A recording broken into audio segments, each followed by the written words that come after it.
Galenika fitofarmacija preporučuje. Nalazimo se u ataru sela Kličevac, u samom srcu Stiga, području poznatom po gajanju kukuruza. Na ovoj parceli setva je obavljena u optimalnom setvenom roku, negde oko 10. aprila. Urađen je tretman preemom sa naša dva poznata preparata, Basarom i Rezonom. Kao što možete vidjeti iza mojih leđa, majske padavine inicirale su rast kako jednogodišnjih, tako i višegodišnjih uskolisnih i širokolisnih korova.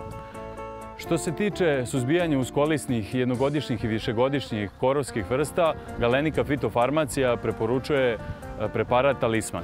Jako dobro rešava problem možda i najveći korovskog neprijatelja kukuruza, to je divlji sirak iz rizoma. Također dobro deluje na proso korovsko i na muhare sive.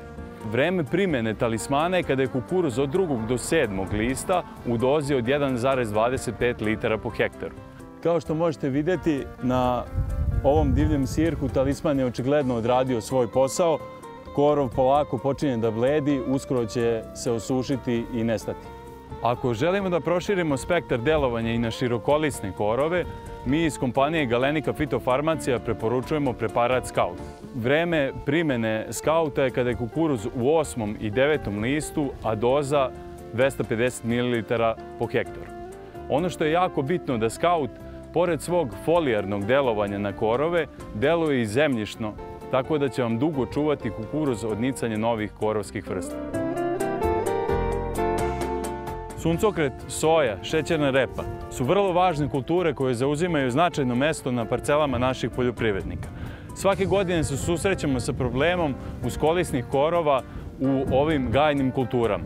Iz svoje široke palete Galenika fitofarmacija preporučuje dva preparata kojima efikasno i vrlo brzo možete rešiti probleme ovih korova.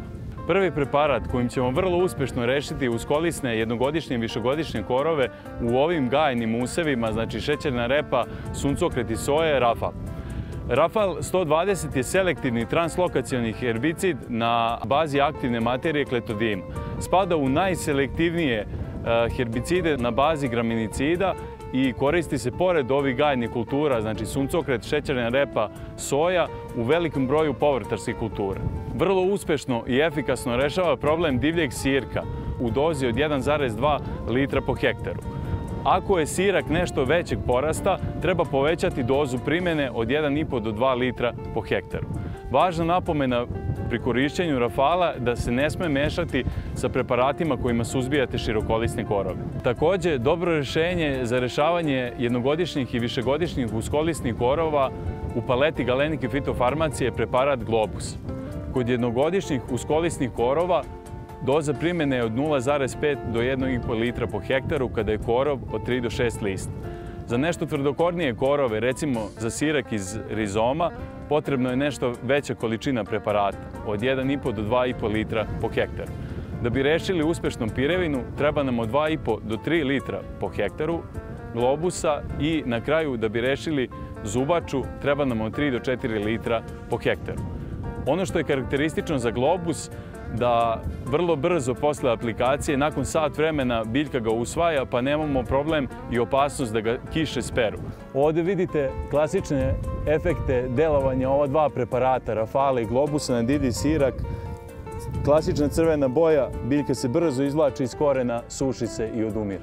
Ono što je ograničenje primjene u Globusu je da ga u soji koristimo do precvetanja.